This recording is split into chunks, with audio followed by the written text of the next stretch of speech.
critics are raving. The Replacement Killers is explosive, intense, non-stop action. Rolling Stone calls Chow Yun-fat a legend in the making. Chow Yun-fat, Mira Sorvino. The Replacement Killers, rated R. Now playing in theaters everywhere. I mean, besides the noticeable fact that this is Chow Yun-fat making his film debut, as well as the feature debut for Antoine Fuqua, and you have an Academy Award-winning actress in Mira Sorvino, it's a pretty generic action film. It takes place in modern-day LA and follows this emotionally disillusioned assassin who's forced to settle a violent vendetta for a ruthless crime boss. And we've seen this done over and over again. There's nothing really all that interesting or all that exciting in this movie, despite the fact that you have Chow Yun-fat, Mira Sorvino. They're perfectly fine in the movie, and the action sequences aren't terrible. I mean, they're choreographed by John Woo, who also co-produced this film, so they have to be good. But the story really is very, very generic. You kind of can figure out right away what the end result is going to be. And for the first film for Antoine Fuqua, who has gone on to become an incredible director since then, his first couple of movies were not that great. I mean, this was followed by Jamie Foxx and Bait, and it didn't take until a certain film with Denzel Washington and Ethan Hawke that came out 3 years later, where Antoine Fuqua's true talents would come out as a director. But here, it's not that great of a film. It's a very lackluster film, to say the least. It's a film that has some good action sequences overall, some decent acting from the two leads, but other than that, though, it's a been-there-done-that type of film. It's a film that we can really just move on from really quickly, because there's nothing really else to really digest into. Yeah, that's pretty much all I got to say about this one. That's The Replacement Killers. So let's get to the movie that you really want to hear me talk about, and that is one of the worst, not just one of the worst sequels ever made, one of the worst comedies ever made, one of the worst movies ever made, period. I'm, of course, talking about Blues Brothers 2000.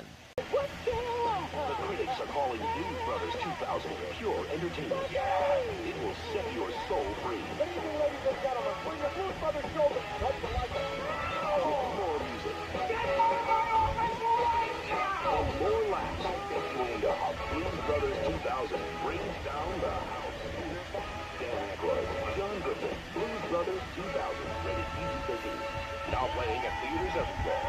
Because clearly this is what we were asking for, a pointless sequel to one of the greatest comedies of all time, almost 20 years after the fact. I mean, this film clearly needed to be made, apparently, but let's talk about it. Elwood is back, once again played by Dan Aykroyd. He's now the lone blues brother because, of course, his brother Jake is now dead. He's finally released from prison, once again enlisted by Sister Mary Stigmata, played by Kathleen Freeman in this film.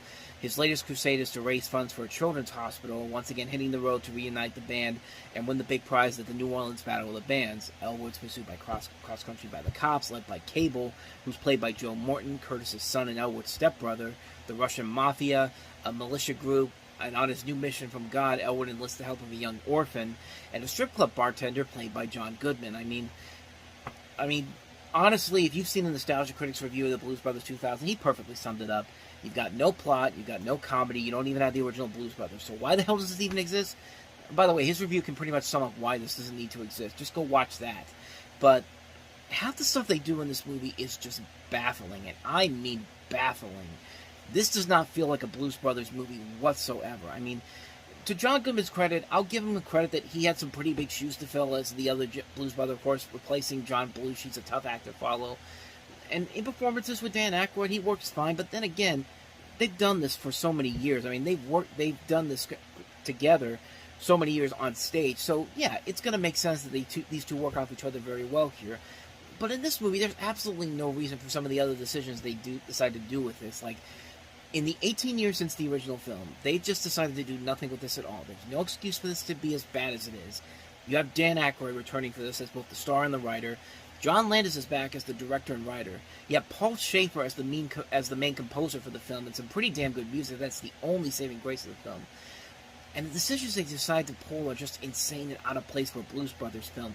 Like, why is there a kid character that we have to follow in this movie? And for that matter, why is this PG-13? It's a sequel to an R-rated comedy that's PG-13, because clearly what kids need to see is the sequel to Blues Brothers. I mean, it's just, it's asinine. It's just asinine to think that, like, this isn't RoboCop, where RoboCop could appeal to kids, even though the original RoboCop was rated R. Rambo doesn't need to appeal, is Rambo 2, because Rambo was also rated R at the beginning and then made PG-13.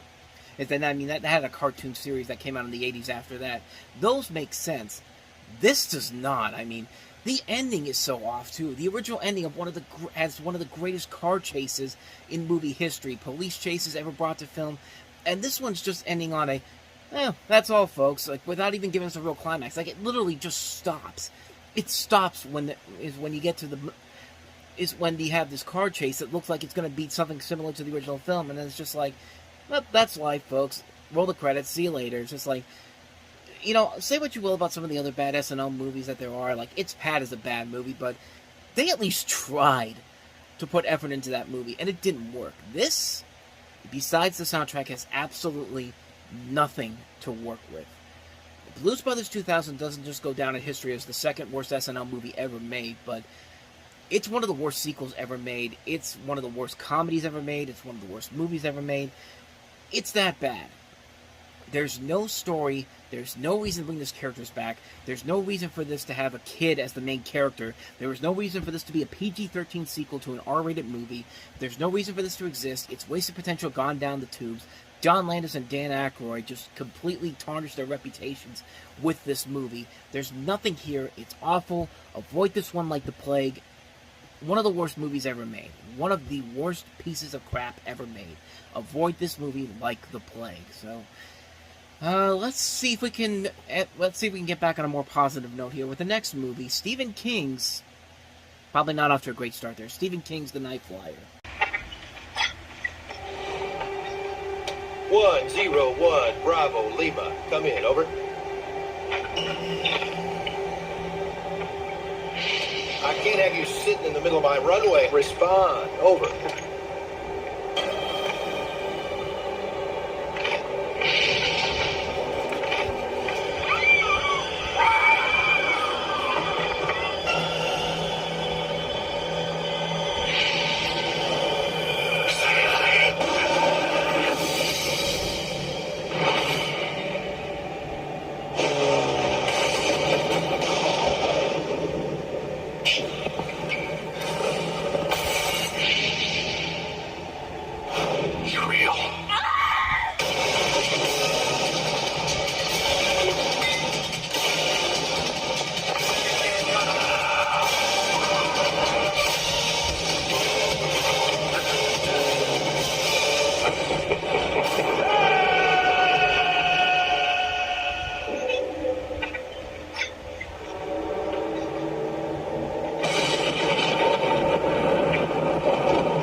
Spoiler alert, there's no scary things about this movie. I mean, the marketing for this movie just was not that good. And this is a weird releasing schedule. The movie's based off of a 1988 short story by Stephen King. Follows Miguel Ferreira playing this tabloid reporter who, while investigating a series of murders committed in airfields, begins to suspect that the killer may be a vampire. And when you see this vampire, because they don't show it in the trailer, because you know why they don't show it in the trailer? Because it looks absolutely stupid in real life. I'm looking at the DVD cover for it right now on my computer here, and it looks like one of the most hilariously bad things whatsoever. In fact, let me show you what this thing looks like. What the hell is that? Like, I seriously thought it was going to be like a Dracula movie. In fact, the name of the vampire in this movie is Dwight Renfield, which is derived from the American actor Dwight Frye in his role as Renfield in the original 1931 Dracula movie. I thought that's what they were going with this, but nope. It's a completely different vampire altogether, and it's one of the worst-looking vampires I have ever seen, and that is saying a lot. Now, the interesting thing about this releasing schedule is that this was actually originally independently financed by European investors and was almost released by Paramount Pictures, but they wanted the film to be out in time for Halloween 1998. However, the producers decided not to take the offer because they didn't want to break obligations with the European investors that they had. So This film later premiered on HBO in November of 1997 and actually had a worldwide premiere in Italy that May. And then New Line Cinema decided, you know what? We're going to put it in theaters. I mean, we know we just had it on HBO 4 months ago, but clearly we need to put this on the big screen because for no apparent reason why, we're just going to do it because we want to make money off of this. And yeah, this did not make any money whatsoever. This thing crashed and burned at the box office and only made $125,000, which happens when you decide to release this movie on HBO in 1997 and 4 months later decided to put it on the big screen. And they thought that this was going to be the next big thing. They already had a sequel script in the works, and the film didn't make back the $10 million in financing that they had for this, and they never made the sequel, which, you know what, was probably a good thing on that front. I mean, this is a horrible, horrible movie. This is a terrible, terrible film. I mean, the vampire, the makeup alone is laughable. Like, how am I supposed to take this guy seriously whatsoever? He looks like a bad reject of Leatherface and Michael Myers' hat mixed together with a generic vampire. I mean, it looks horrible.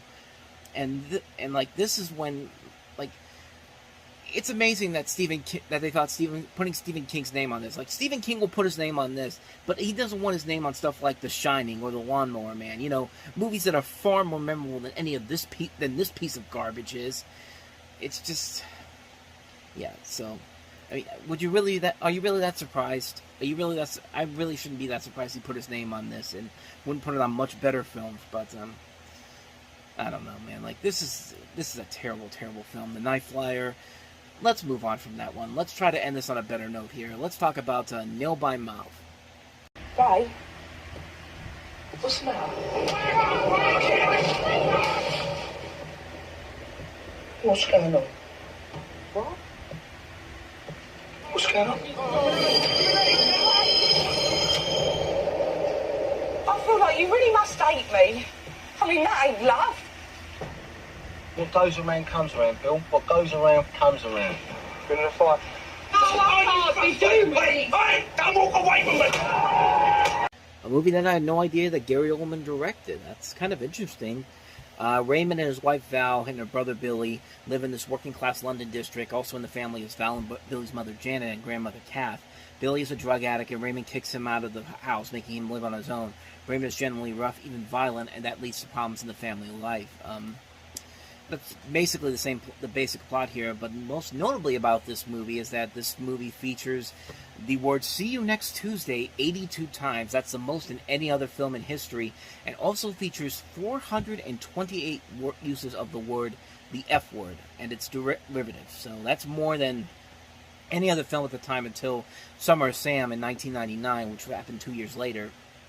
And it remains the highest ranked with regards to the average number of utterances per minute of running time, with 3.34 minutes, leaving aside Swearing at the Movie, which is more of a concept movie rather than around the very theme, and FUCK, a documentary on the phenomenon. So, yeah, a lot of interesting things you could take from that. I mean, the fact that Gary Oldman directed this movie is very interesting. I don't think he's directed any other movies since then. It's got a good cast here. Ray Winstone, Kathy Burke, Layla Morse. I mean, a really good cast overall in this film. And, I don't know. I mean, I'm very curious to check it out. It's got music by Eric Clapton, too. So, there's got to be something there to it. I've never, like, as you can probably tell, I've never seen the movie, so I don't know if it's any good or not, but it's definitely making me want to see it. I actually am very curious to see if this actually does work as a whole. And it's got some decent reviews to it, so maybe there is something there that I didn't think was there before. So, yeah, this is one I might have to definitely check out one day. So that is Nil by Mouth. 1985. Everybody on the dance floor! Robbie Hart was the most popular wedding singer around. Until he got stood up at his own wedding. I realize I'm about to marry a wedding singer? That could have been brought to my attention yesterday! New Line Cinema presents. Is it true that you're in the middle of a nervous breakdown? Who said that? Everybody's been saying that. Adam Sandler Get out of my Van Halen t-shirt before you change the band and they break up. and Drew Barrymore He's so amazingly cute. in a story about finding love where you least expect it. Go get him. All right. What did he do? Is he insane? He's fine. He's just warming up. You are the worst wedding singer in the world, buddy. Sir, one more outburst, I will strangle you with my microphone wires. The Wedding Singer. I said hip hop. I hip it to the hip to the hip hip hop. Rated PG-13. Starts Friday, February 13th. Keep in mind, this was only Adam Sandler's fourth movie after the three films he did in 95 and 96, Billy Madison, Happy Gilmore, and Bulletproof, which were varying successes here or there financially. Critically, not so much. So, to have this movie come out and not only be a huge, probably his biggest hit to this point, but to be a critical success too, was really, really something significant for Sandler back then. This is the story about a wedding singer played by Sandler in 1985 who falls in love with a waitress played by Drew Barrymore. And you see in the trailer, he was supposed to be married to this woman, but she divorces him based on the fact that he's a wedding singer, which leads to the classic line of, "This is something that could have been brought to my attention yesterday." And this is also directed by Frank Coraci, who later directed Sandler in his biggest financial hit to this point, which would be The Waterboy, which would be coming out within the year. And honestly, you'd expect this movie to be, it's weird, because the more I think about it, Adam Sandler and Drew Barrymore have made some pretty good comedies together. I mean, when you really think about some of Adam Sandler's best movies, what do we think about? The Wedding Singer, 50 First Dates, and then I would say that something like Blended, which is not that great of a movie, but it's better than some of the other movies that Adam Sandler was doing at the time during that time because of the chemistry between him and Drew Barrymore. I mean, their chemistry is so strong, like you almost want them to be in more movies after this. But those are the only three films that they've been involved in, and this is a great movie. You like their chemistry together. I mean, they're both very funny in this movie. They're given a lot to do. The trailers easily make this look like another Adam Sandler movie, but when you watch the movie itself, there is a lot more to it. There is a little bit of a charm to it, and it's because of, I think it's mostly because of what Drew Barrymore brings to the table with her and Adam Sandler having the chemistry that they have. It's just so strong, and you see three movies together with them where it's just like, you know what, this movie is working because they're so good together. Like, you can almost forget some of the more the typical Sandler-esque comedy here, but then again, this is still very much early on in his career where it wasn't too big of an annoying factor, and we were still kind of accepting it for what it is. I mean, it's a great movie. It's a really good movie. It's a movie that took me a long time to get into it, too, because I never really had any interest in seeing it, even when I saw Adam Sandler. Even when I was really watching a lot of Adam Sandler's movies, this is the one I usually stepped away from, but I finally watched it after so many years, and I was really impressed at how much I really enjoyed this movie. It is a very funny comedy. Maybe it's just because it takes place in the 1980s, and I just love the 1980s so much, and maybe that's why it kind of appealed to me so much, or maybe it's just because of what I said before. Sandler and Barrymore, their chemistry just works. And you also have Christine Taylor, Alan Covert, Angela Featherstone, Kevin Nealon, John Lovitz is in here as well. I mean, just, like, there's just so much to like about this movie. It has a great charm to it. It's funny. A lot of the material works very well. I mean, it's just a really good, fun, romantic comedy. And I mean, it just fits so well. It's had a lasting legacy in the 25 years since it's been released, and it is one of Adam Sandler's best comedies, straightforward comedies. This is one of his best ones, and kind of the one that pushed him to a new audience, too, that hadn't seen stuff like Bulletproof or Happy Gilmore or Billy Madison. I mean, it's a really funny movie. I really do recommend it. It definitely is one of Adam Sandler's best movies overall. So, that's The Wedding Singer. So let's go ahead and move on to the next movie, The Star-Studded Sphere, based off of Michael Crichton's book, directed by Barry Levinson. Warner Brothers presents the movie event of the year. We think there's an unknown life form on this spacecraft. 1,000 feet below. So you're saying the spacecraft crashed 300 years ago? In the most alien environment on Earth. Look at the size of that thing. A new kind of terror. It's reflecting everything but us. Is taking shape. From author Michael Crichton. It's human. You think this is coming from the sphere? It's an American spaceship. It can't be an American spaceship. He's 300 years old. This is a first. We're now online with an alien intelligence. Why won't you answer me? Did you go inside the sphere? He didn't tell you what's inside the sphere, did he? If we made you angry... Dustin Hoffman. It's not me! Sharon Stone. I'm not crazy. Samuel L. Jackson. You afraid of dying, Norm? I'm not gonna die here. Sphere. A Barry Levinson film, rated PG-13. I'm not gonna lie, when I first saw the trailers for this movie back in the day, I thought this was a sequel to Outbreak because it looked literally like the same characters from Outbreak, just in a different setting. And this time they didn't have to deal with a monkey; they had to deal with this sea creature. And that's pretty much what the plot is. That's pretty much what the plot is about. The latter half, not the part about Outbreak. This has nothing to do with the movie Outbreak, which I did not like this movie, but I at least see more value in it than I do with this film. This is a mess of a film. This film takes place 1,000 feet below the ocean. You have these Navy divers discovering an object half a mile long. A crack team of scientists are deployed to the site in deep-sea habitats where what they find boggles the mind as they discover a perfect metal spear. And what's the secret behind the spear? Will they survive the mysterious manifestations? Who or what is creating these? They may never live to find out. And it's a mix between it's a time travel movie. It's like someone took the concept of Cocoon and basically said, let's make it into a sci-fi movie. And Barry Levinson, come on, I know we just made Wag the Dog, but we need you to make this movie, man. It's just like, and I completely forgot that he directed this movie because he also did Wag the Dog not but 2 months prior to this, which was a far superior movie. But this is a mess. This is a mess that has been seen way too many times. I mean, it's like a mix between Cocoon and The Abyss, and it doesn't help that you have the writer of Equilibrium, Kurt Rimmer, and also the man who gave us the infamous classic Ultraviolet doing the writing for this. This was actually his first script he ever wrote, and kind of an indication of his career going forward. And I don't really know if this movie could have had a whole lot to make it a movie that would have been a big success. I mean, despite the fact that you have a pretty solid cast overall. Dustin Hoffman, Sharon Stone, Samuel L. Jackson, you see Lee Schreiber in there, Peter Coyote, Queen Latifah. Huey Lewis has a cameo in this movie as a helicopter pilot. I mean, it's a strong cast overall, but just not an interesting story. It's like a mix of Cocoon meets The Abyss, except let's add in a little bit of an alien element to it as well.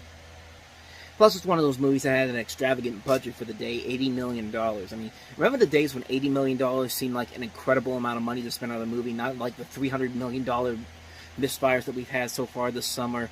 Needless to say, it did not make that money back whatsoever. It made only $37 million here and just $73 million worldwide is in total. Like, it didn't even make back its budget back. That's depressing for a film that has this caliber of stars, is based off of a Michael Crichton book, and is directed by the same man that gave us Rain Man and Wag the Dog. I mean, that's a new low to step into. That's not a good thing to go into with a film like this, and it just doesn't work. It's a movie. It's basically following the same problems that most mainly original sci-fi films try to do. They try to create something that's very unique and very ahead of the time, but they have to keep ripping off other far better things to make it happen. I mean, we've seen this so many times with stuff like Transcendence and Reminisce and like all these Lucy, all these really bad sci-fi films that we've gotten over the last couple of decades that try to be original and unique while trying to take from other material, but taking stuff that's not working on any level necessary. It's just like, it just doesn't work. It's a movie that just doesn't work on any level. You can see why Warner Brothers dumped it out there. They knew it was bad. They had to get it the hell out of here. So, Spear was not a great film. Let's see if we can turn the tide around with our next movie, and that is John Goodman in the adaptation of The Borrowers.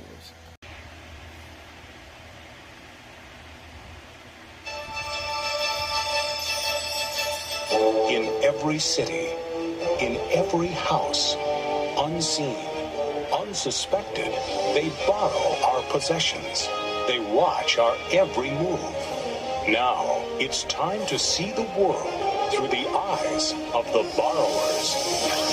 Amazing, tiny little people.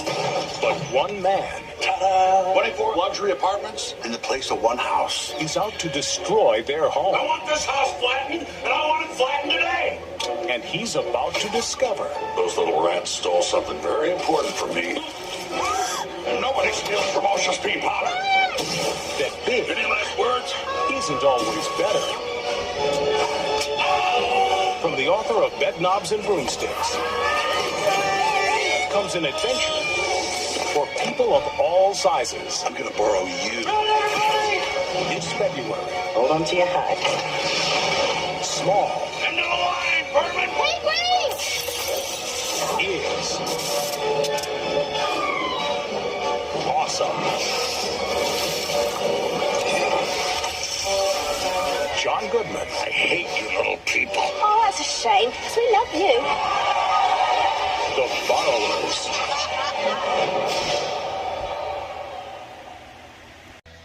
So this is actually the fourth adaptation of The Borrowers, based off the book by Mary Norton.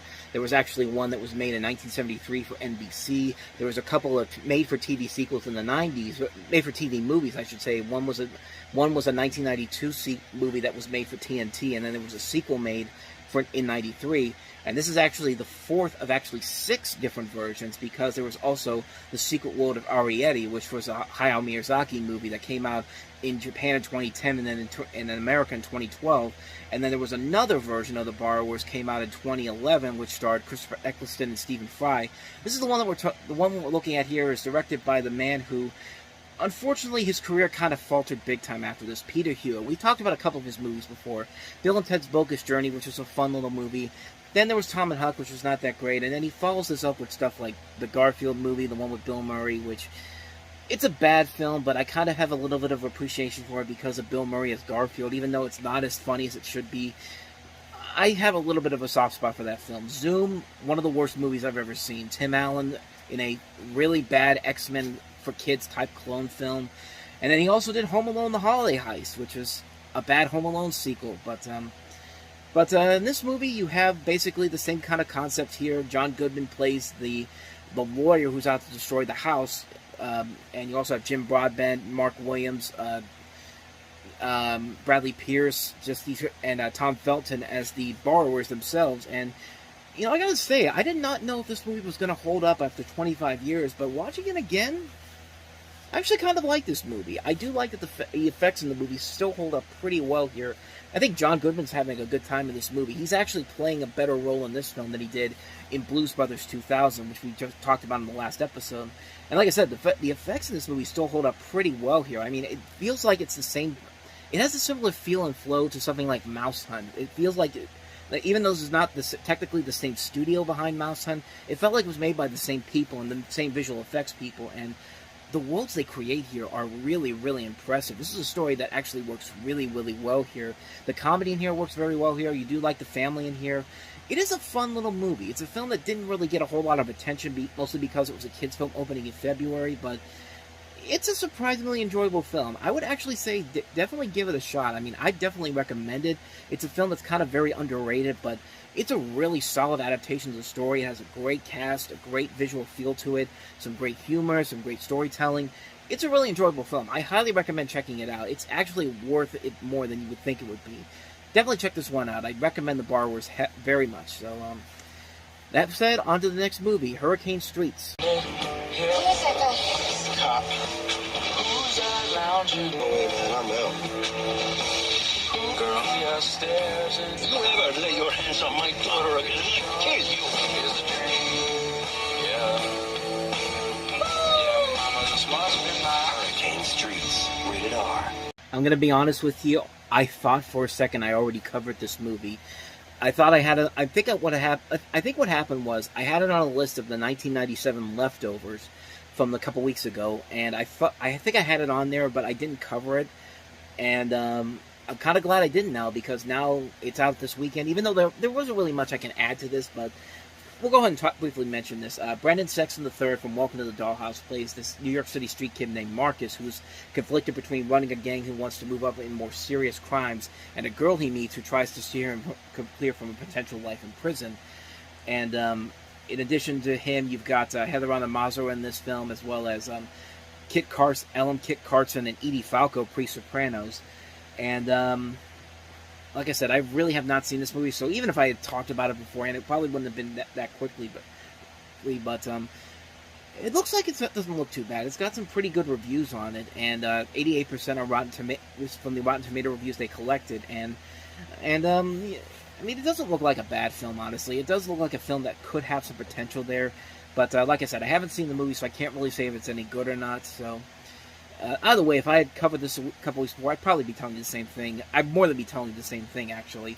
So let's go ahead and move on to the next movie. That is Ayn Rand, A Sense of Life.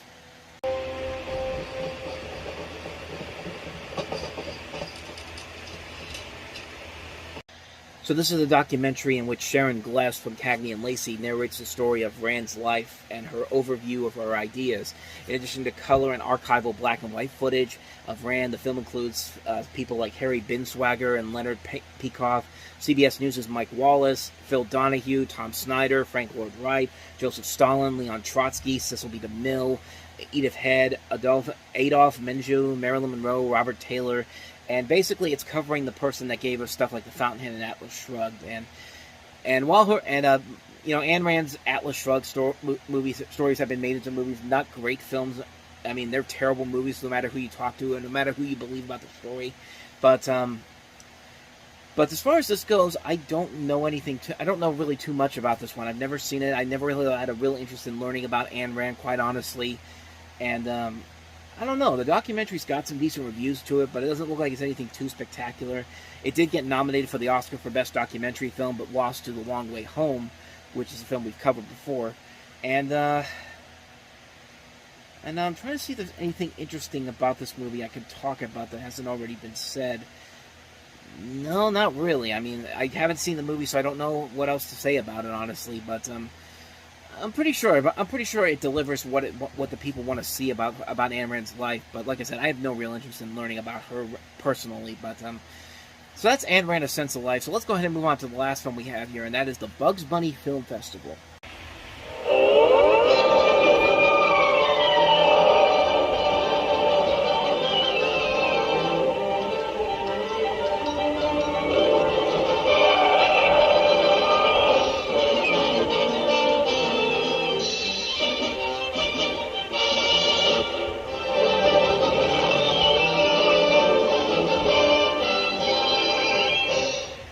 Okay, technically there wasn't even a trailer for this. There were no videos online for the actual thing for this, but I wanted to cover this anyway because this is a pretty interesting thing they did. I think they did this for the Warner Brothers 75th anniversary, and what you have here is essentially two movies smashed together of various shorts. You have a mix of modern and new classic shorts. Like you get stuff like Another Froggy Evening and Birdie and the Beast, Bugs Bunny Rides Again, Rabbit Seasoning, Feed the Kitty, Duck Amuck, Fast and Furious, One Froggy Evening, What's Opera Doc, Alibaba Bunny, Nighty Night Bugs, High Diving Hare, Bully for Bugs, Rabbit of Seville, What's Cooking Doc, Tortoise Wins by a Hair, Hair Raising Hare, just all these different Bugs Bunny cartoons and various other cartoons as well. This is an over 3-hour movie that was in one theater for almost a full year, 46 weeks. It opened to a $12,000 opening, but it made over $400,000, which basically just goes to show you that people still love the Looney Tunes. And really,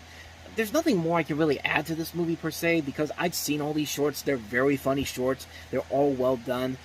I just like the idea of them being on the big screen again and everybody just coming to see these movies and sitting there for 3 hours just watching them and enjoying some classic Looney Tunes cartoons. And I mean, really, what more do I got to say about it, man? I mean, this is just something that I really wish I would have been a little bit older to go see by myself, or actually had a theater that had played this, because this is definitely something that I would have easily gone out to see on my own. Like, this is something I really, really would have loved to see in theaters.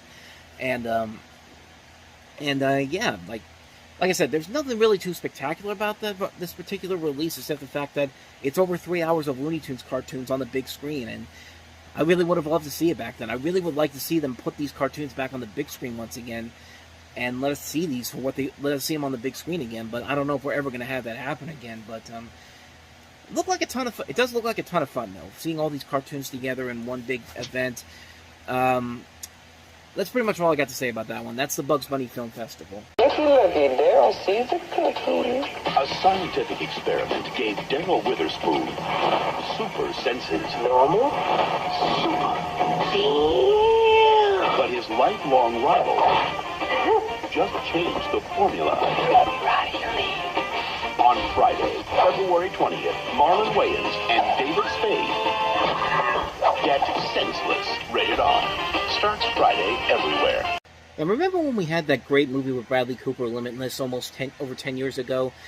Here's that concept, except stupider, and done 13 years prior to that. You have Marlon Wayans as this young black college student who wants to win an annual junior analyst competition, which could land him a job at a big brokerage company, and now he becomes a guinea pig for the drug that developed at the college, which is promised to heighten all senses by 10 times, and hilarity ensues. And if you think Marlon Wayans and David Spade are going to be in the same college in 1998, I mean, David Spade clearly is more adult than Marlon Wayans is. I mean, David Spade has already proven that by this point that he's been in comedies where he's playing an adult. I mean, this isn't PCU from 4 years ago. This is 1998. Like, he was on Just Shoot Me at this point, too. So, this does not make any sense whatsoever. In fact, the whole movie doesn't make a whole lot of sense whatsoever. It's a really, really stupid comedy. It's one of the dumbest comedies I've ever seen in my life. This movie makes no sense. It's a cheap, lazy attempt to try to make a star out of Marlon Wayans, and once again, just like with The Sixth Man, he's not really given that much to do except just be wacky and not be a complete character, and the movie just doesn't work. It's a film that's not funny at all, and the talent that's on board in this movie is ridiculous. You have the director of Wayne's World on here, Penelope Spears. You know, David Spade can be funny. I'm not saying nothing bad against him as a person, but you know, in this movie, you can't buy him as a college student because we've seen him in many movies before and TV shows as an adult. Like, this makes no sense whatsoever. Like, you have Matthew Little in here, Brad Dourif, Rip Torn, Tamara Taylor in her first film role, and like, you want to know how bad this movie is? The poster gives you a good idea of what the hell is wrong with this movie. Take a look at this poster and see for yourself. I mean, just look at this. This doesn't even look like a real poster. It's just kind of like, it's like they photoshopped David Spade and Tamara Taylor on this poster, and they just gave Marlon Wayans this body that makes no sense whatsoever. Like, it's not even him on there. It's like it's like they plastered his face on there and just put it on a random black person's body. It's just like, this is a terrible poster, and it just gives you an idea of how bad this movie really is. I just hit the pause button while I'm talking. That's how upset I am about this movie. But maybe the biggest thing that really upsets me about this is, how the hell did this guy that wrote this, Craig Mazin, go from writing Rocket Man and Senseless to creating two of the best TV series of recent memory from HBO, Chernobyl and The Last of Us? How the hell does that happen? Like, talk about a huge 360, because 25 years from now, this guy created one of the best video game adaptations of all time and one of the best miniseries of recent memory in Chernobyl. And everything he's written as far as movies go has been either terrible or just mediocre. I mean, he has Scary Movie 3 and 4, which I prefer as the far superior Scary Movie films than the ones by the Wayans brothers, but then again, that's because I love David Zucker so much. And Superhero Movie as well, which he directed, which I like that as well, but then again, it's a Zucker-based project. Yeah, it's hard to believe that this guy, 25 years after this movie came out, would create such masterpieces of television in Chernobyl and The Last of Us. Like, talk about a huge upswing from where he was before to where he is now. I mean, and he went to Princeton too. It's just like, what went wrong with this movie? It's just, where did it all go wrong? And it's just like it's not funny. It's ridiculously stupid. Like, it's a bad movie. But if there's one positive I will say about this, I'd rather take this than watch any of the spoofs that Marlon Wayans did in the last decade. 50 Shades of Black.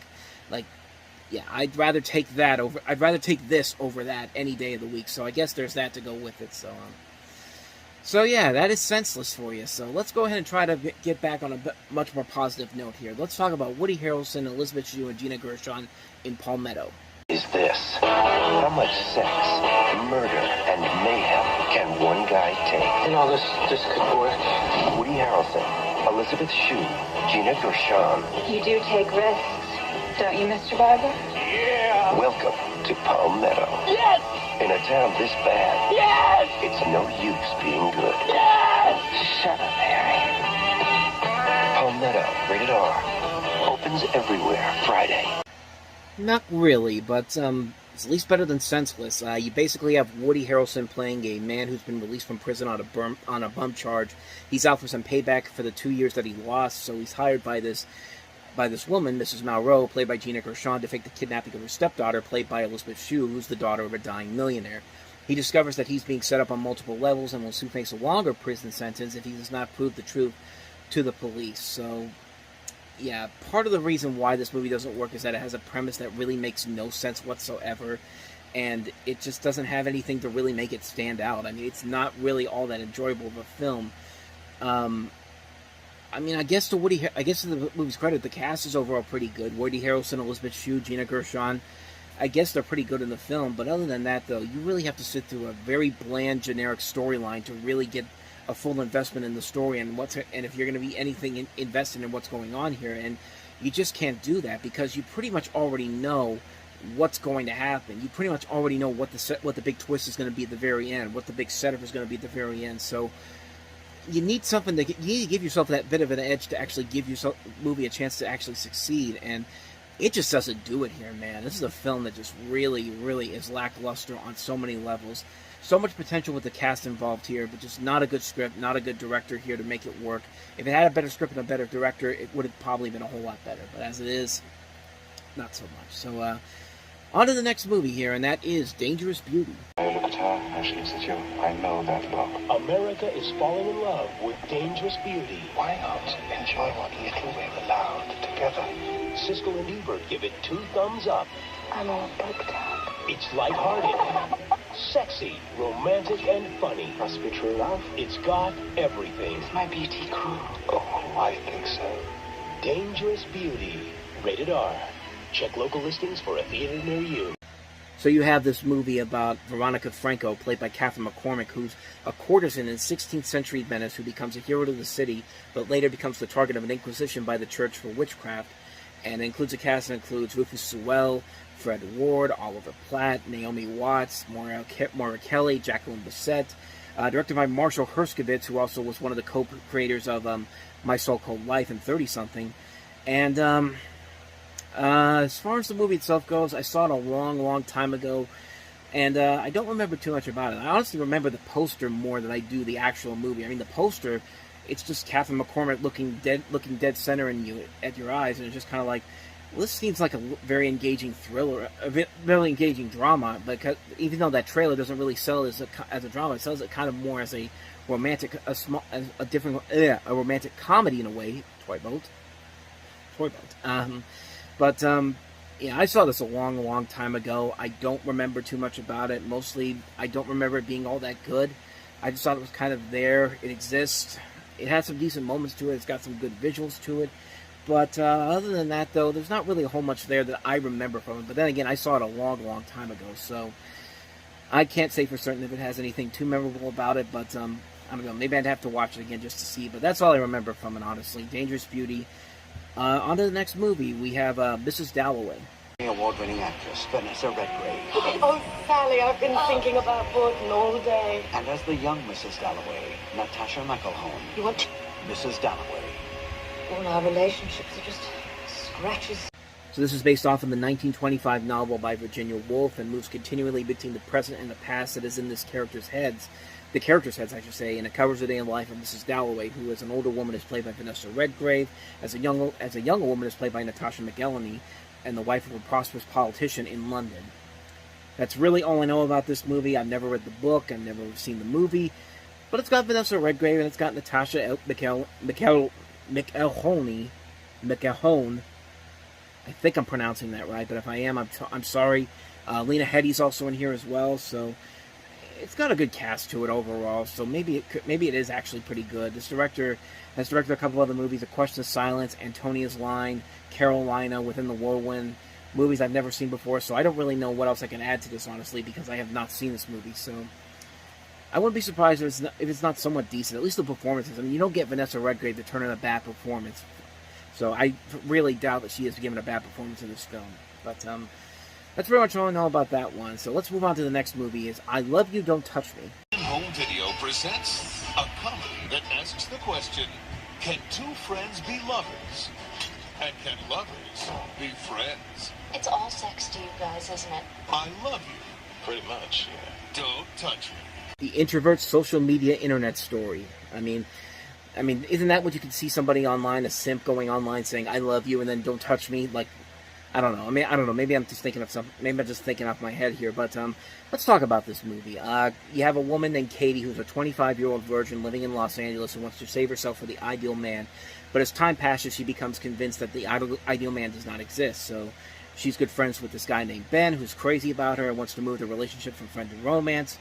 But she does not feel the same way about him. However, when Katie meets Richard, a talented British songwriter, she thinks she may have finally found the right man, which you could pretty much tell where this is going. I haven't even seen this movie, but I could pretty much tell you what's going to happen. Katie and Ben are going to end up together in the end. And really, would I not be surprised if that's actually what happens? The only thing I know about this movie is that this woman directed her next film was called Amy's Orgasm, which stars her in it. So other than that, though, that's really all I know about it. Plus she started her career off as a promo editor for directing for the Playboy Channel of all things. So kind of an interesting story to go from the Playboy Channel to becoming mainstream like that. So give her props for that. But other than that, though, I don't really know too much about this movie, honestly, because I haven't seen it. But I don't know. Maybe it could be something different. Maybe it's a completely different story altogether. But I sincerely doubt it. But again, maybe I just have to see it. So let's go ahead and move on to the next movie here. Comrades, Almost a Love Story.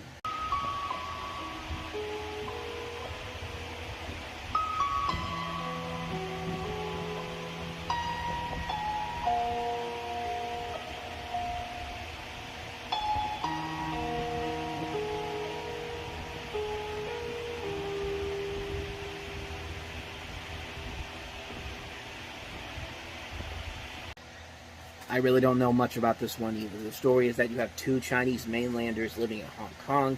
They form a close friendship. Over the years, this grows into love, but there are obstacles along the way. I mean, again, kind of like the last movie, and pretty much kind of like most other movies, we've seen this kind of story done before, but it's got really good reviews for it.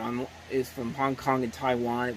It was considered one of the 100 greatest Chinese films by the Hong Kong Film Awards. It's listed as the 100 greatest Chinese films of the 20th century by Asia Weekly magazine. So there is a love for it, honestly, overseas, but I don't know. I've never seen it before, so I can't really delve into it too much, but like I said, I don't really know. Maybe it actually is worth something to check out, but like I said, I've never seen it before, so I can't really say if it's any good or not. So quick one on that one. Let's go ahead and move on to the last one that we have here, and that is Stephen Ray in The Break. A film so memorable that it doesn't even have a Wikipedia page, so you have to search the internet for it, or just go to IMDb and it's right there. So you have Stephen Ray playing this Sean Dowd, who's IRA. He escapes an Irish prison in a bloody jailbreak, makes his way to New York City where he lives alone, avoids Irish hangouts, and works as a dishwasher. When a good deed gets him stabbed, one of the restaurant employees takes him in and finds him medical care. And as Dowd recovers in the flat of Tulio and Tulio's sister Monica, he realizes that these Guatemalan exiles share his rebellious principles. When he learns they are planning a political assassin, he offers to help. His attraction to Monica contributes to his willingness to volunteer, and however the cops are closing in on him, can he make the hit, protect his new friends, and escape with Monica? I mean, what do you think is going to happen here? I mean, it could go either way, but if the fact that this movie doesn't have anything on Wikipedia, which, if it doesn't have anything on Wikipedia, chances are the movie is not going to end up being all that great, but who knows, maybe it is, but as far as I know, there's nothing valuable here, so let's move on. Basically, that's all I have for you on that one here. So that's The Break.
course, Dark City has Rufus Sewell playing an amnesiac man who, finding himself suspected of murder, attempts to discover his true identity, clear his name while on the run from the police and a mysterious group known as the Strangers. You see the cast there that includes William Hurt, Kiefer Sutherland, Jennifer Connelly, Ian Richardson. David S. Goyer was one of the writers on this film as well. And it's an original film, too. I thought this was based off of previous material, but I'm looking on here, and there's nothing on here about this being based off of anything. This is an original concept film, which I did not realize until much later on down the road. But yeah, you can see why this movie became the cult classic that it did. I mean, it was a positive reviewed film when it came out, but it was a box office bomb when it came out. It just barely crossed the $27 million budget. But you know they spent more on the marketing and all that. But it also doesn't help that this kind of has sort of a similar traction to what happened with Blade Runner, because you basically have the studio telling Paulist to put in an explanatory voiceover in the beginning, and he agreed to it. And when the director's cut came out, they took it out, and it works a lot better than without the narration there. Kind of like what happened with Blade Runner. It works a lot better when you don't have the narration there. And the movie is just a phenomenal film to look at. Visually, it's one of the most gorgeous-looking films that you can see. Dark and grisly, but it has its own visual vibrant flair to it that just makes it stand out over other movies of its type. Like, it's very hard to create original science fiction, and the fact that Alex Proyas made a great original sci-fi film with this concept is really, really something to it's really something amazing to look at. I mean, and a great cast overall. William Hurt, Rufus Sewell, Kiefer Sutherland, Jennifer Connelly looking as hot as she's ever been. And just a great story, great villains overall. The Strangers are very good, are very cool characters to see. The cinematography is top-notch. The music overall is very good. It's just a masterpiece, man. It's a great, underrated sci-fi film that has slowly but surely garnered its following over the years. And needless to say, you could definitely see why. It's a great, great film that just works on so many levels. It's just a truly triumphant film that just really didn't get the right attention when it came out, but luckily it has had that lasting longevity to it ever since it's come out. It's become the cult classic that it is, and it is considered one of the best sci-fi movies of the last 25 years. And you can definitely see why. It lives up to all the hype and then some. It's a classic film. I can't recommend it enough. Go see Dark City if you haven't seen it already. You will not be disappointed by it. Terrific, terrific film. And so let's go ahead and move on to the next movie. This lighthearted, funny comedy with Richard Dreyfuss and Jenna Elfman called Krippendorf's Tribe. That's not going to look dated whatsoever. Anthropologist James Krippendorf was given $100,000 to find the last undiscovered tribe of New Guinea. Unfortunately, he didn't find a thing. Well, I guess you can come home again. How are you? He's a little flatulent today. Oh, that was him. Tonight, his colleagues are expecting a tribe. So this is my lecture On the undiscovered tribe of New Guinea. On the undiscovered tribe of New Guinea. Of course. Which, discovered. So he's going to invent one. Do they have a name? Of course they have a name.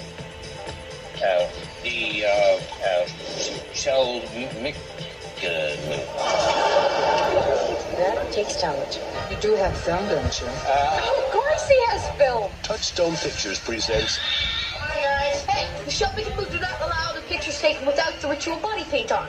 Nicely put. It is our way. Yo! the story of a little deception. Who is the adult in this room? Don't answer that! Let's get this show on the road. That goes a long, long way. Would any of you be interested in watching the mating rituals of the Shalmikidmu? You mean sex videos? As the Shalmikidmu might say, Jagabondo! What the hell was that? Keep in mind, this is 1998, and, they seriously let this go in 1998. I'm at a loss for words at how bad this movie is. I mean, the poster does not look as bad as it does here, but, yeah, I just had to stop and really look at that and go, did I just watch what I think I just watched? And, yep. It's basically what you think it is.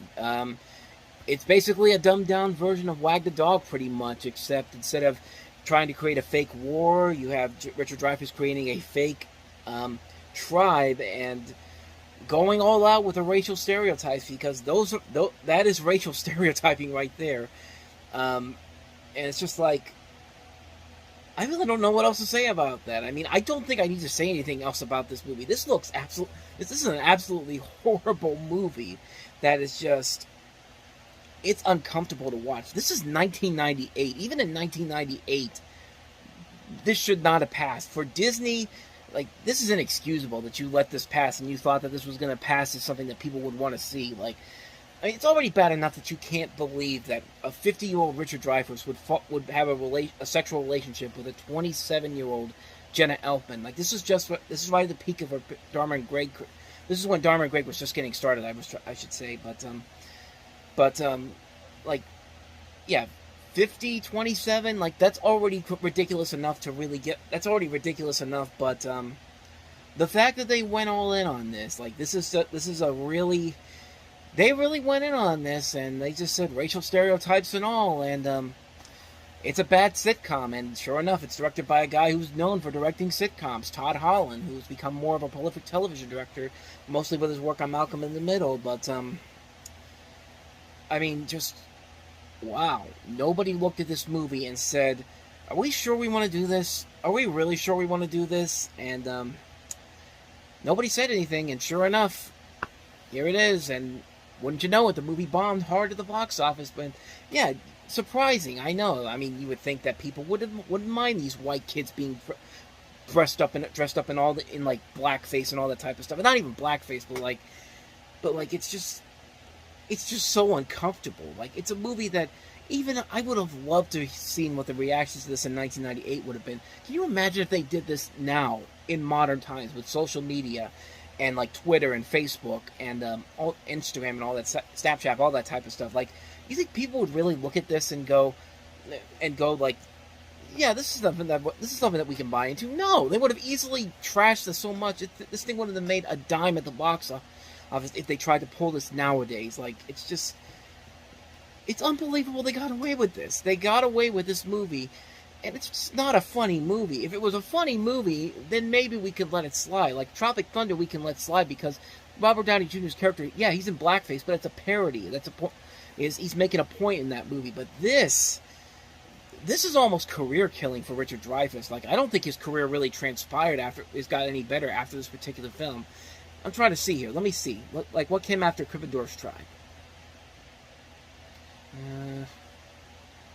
Okay, there's a couple of films, so at least he did kind of make a comeback after this, because, I mean, there's stuff in there that he did that actually was pretty decent. The Crew, he was in Poseidon, he was Dick Cheney in W. I mean, not a whole lot, but still, like this could have been easily a career-killing movie for him, but, hey, everybody survived it. Everyone went on to have bigger careers after, not even bigger careers, everyone's careers went back on track after this, and, I just can't believe that somebody at Disney greenlit this and thought that this was A-okay, but it is, and according to them, and it's just like, just wow, just absolutely wow that they got away with this. So let's try to get back on track here with the next movie here. Let's get away from Krippendorf's Tribe and move on to the next film, Caught Up. Alan is looking to change his luck. You ain't going back into the game. I got me some other plans now. But bad luck always had a way of finding him first. All of a sudden, I'm getting chased and shot at every time I turn around. I ain't going out like no punk.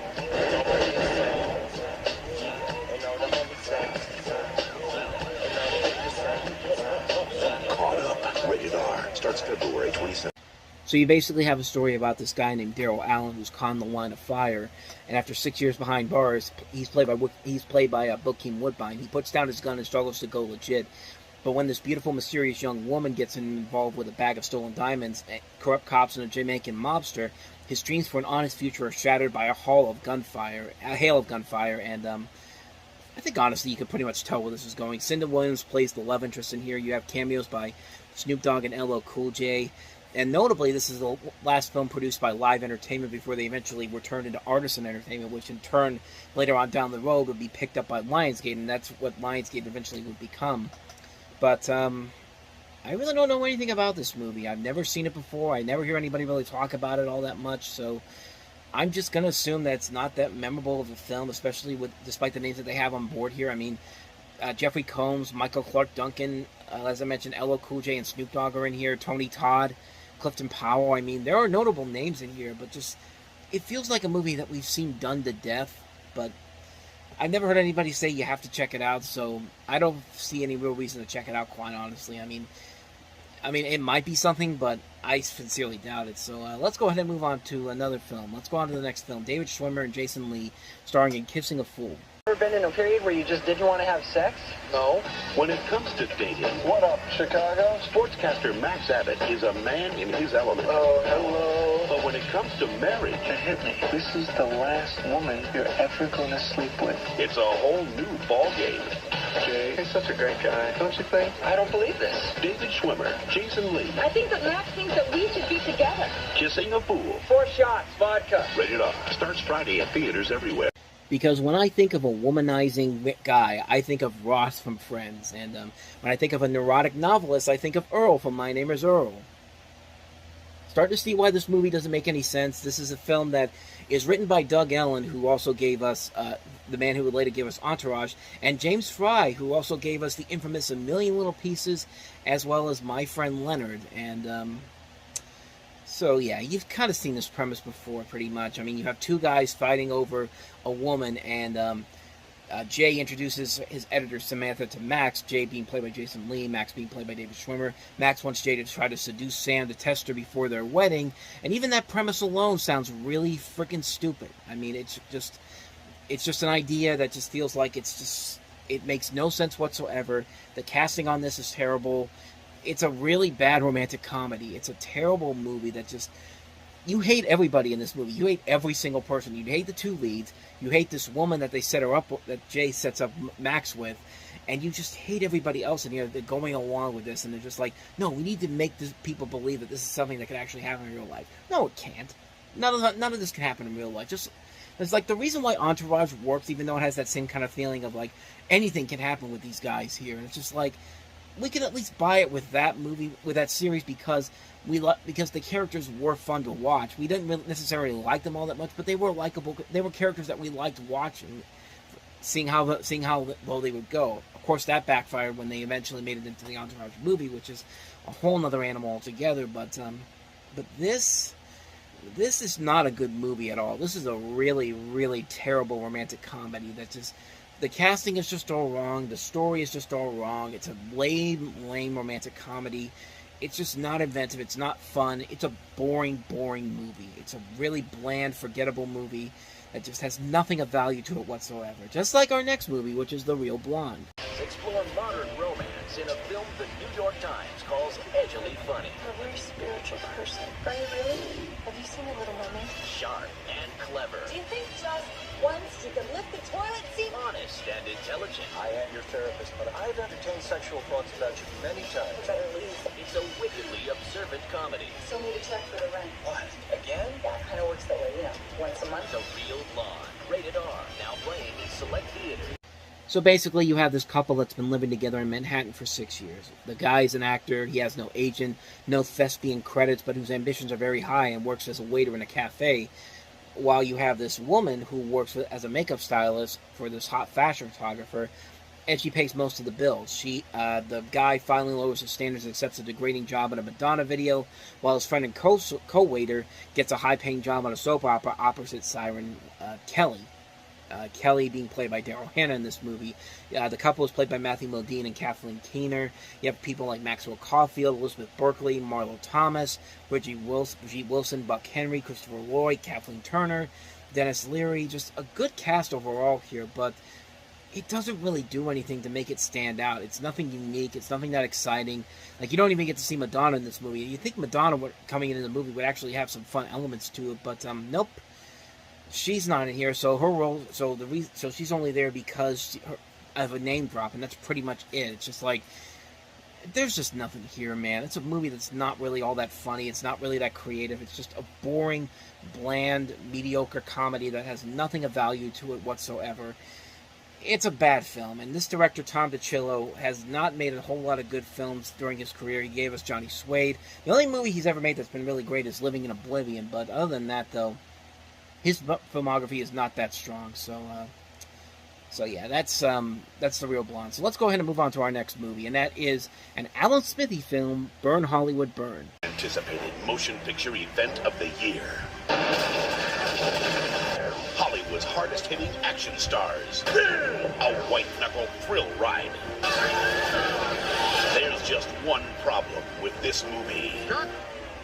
The director doesn't want you to see it. What? A big story from Hollywood. The director of the blockbuster film Trio has stolen his own film from the lab and disappeared. What? The motion picture that takes aim at Tinseltown. An Alan Smithee film, Burn Hollywood Burn. It's about art. It's about entertaining people. And the critics love it. It could have been cut a little tighter.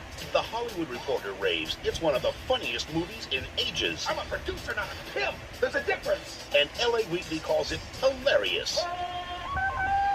Jackie Chan, Ryan O'Neal, Chuck D, Richard Jeni, Sandra Bernhardt, Coolio, Eric Idle, and written by Joe Esterhaus. You're at the pinnacle of your career, and you're going to burn your own film. Why? It's worse than Showgirls. An Alan Smithee film, Burn Hollywood, Burn.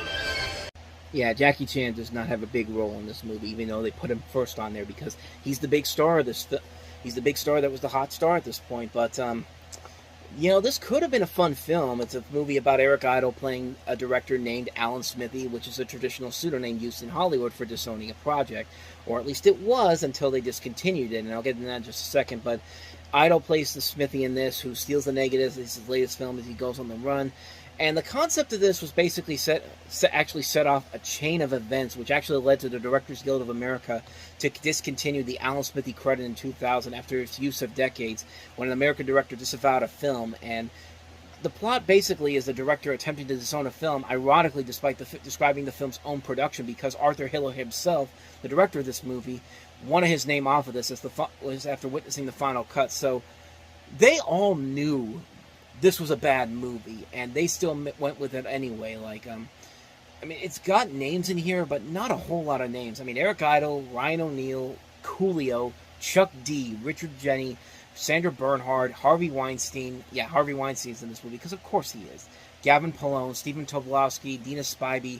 The cameos, Sylvester Stallone, Whoopi Goldberg, Jackie Chan, Robert Evans, Robert Shapiro, Shane Black, Lisa Canning, Joe Esterhaus, Larry King, Dominique Dunn, Billy Bob Thornton, Norman Jewison, Billy Barty, and Joe Esterhaus. Man, this is the film that you would think that after so many bad movies like Showgirls and Jade and One Night Stand, this is but he'd be done. But nope, this is the worst film he's ever made as a filmmaker, and that says a lot because wow, like this is absolutely horrible. This is one of the worst things you will ever see. One of the worst comedies you'll ever see.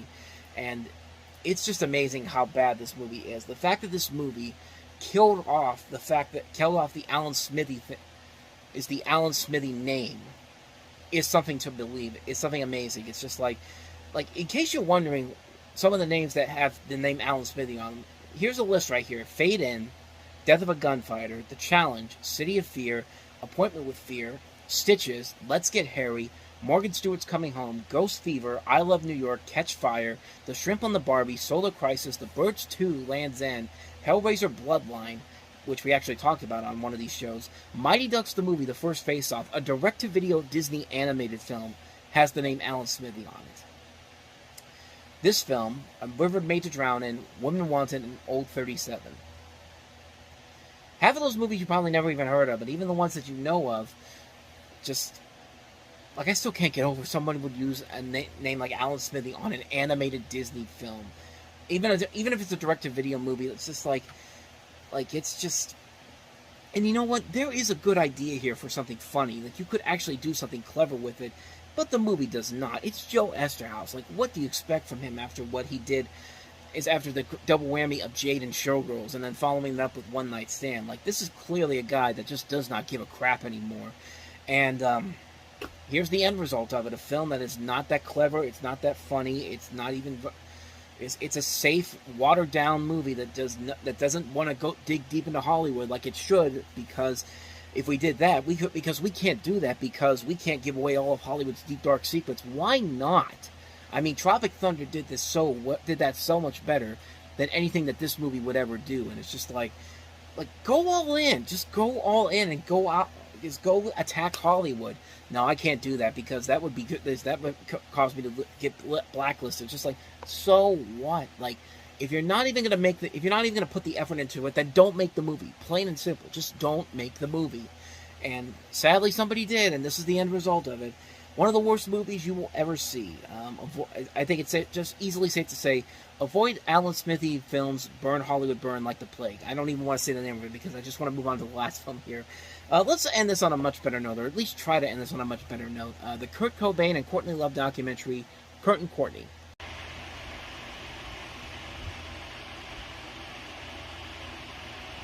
From the same director that gave us Heidi Fleiss, America's Madam. This is basically a documentary, you can pretty much tell what the title is, involving the circumstances surrounding the 1994 death of Kurt Cobain. It actually has allegations of Courtney Love's involvement in it. In fact, Courtney Love herself refused to let the music from Nirvana be used for the project, so the director, Nick Broomfield, was forced to use various other bands from the Pacific Northwest. People like Zeke, The Dwarves, Roz Rezabek, Theater of Sheep, and Earth. And the movie as a whole doesn't actually live up to the same levels that something like Heidi Fleiss' American Madam does, and I think it's mostly because there's too many interviews and not much going into what the actual allegations are with Courtney Love. Like, what is it, like, how is her involvement in this so important here? And the film doesn't really feel like it wants to go down that route, and it never really just wants to say out there that there's a good possibility that she was actually very much in control whenever of what happened when Kurt Cobain died, but like, it never really draws anything. It just says it and then just moves on to something else. And there's just way too many interviews in this movie. There's way too many interviews from some people in this film to really get you invested in this, because you really don't know what's going on. You really don't know what they're trying to go for here. And at the end of it, you just never feel like you get any investment out of it. It's a film that just like, it has so many interesting ideas, so much potential to it, but it just never really goes there. And it's like, why did you even bother to make this movie if you're not going to go out and just go all in? It's kind of like with the Alan Smithy movie. Like, if you're going to make this movie, go all in and put these theories out there. I mean, put this stuff out there so you could actually make this. So you could actually make this a very intriguing film. And it doesn't even do that. It can't do that. And it's a real missed opportunity for something really, really important to be told about what happened with Kurt Cobain and Courtney Love. And it just doesn't work that way. It's a film that's just kind of like, it's like watching a bad court TV special, or a bad, like, it's like watching, what do I want to say? Who's got those really bad documentaries now on TV? Like, it's like watching a bad Netflix documentary where they try to get you invested in the story, and they don't exactly tell you what's actually you want to hear. They just want to tell you to think about what you think should happen here. Come up with your own conspiracy theories, because it's like, that's what it feels like watching this movie. It feels like a conspiracy theory that's not really well thought out at all. It's a movie that's just like, it's an overall mess of a film. It's a film that should have been so much better, considering that the director had made some other great documentaries before this, but it's just not. It's a bad, bad film. And that's Kurt and Courtney.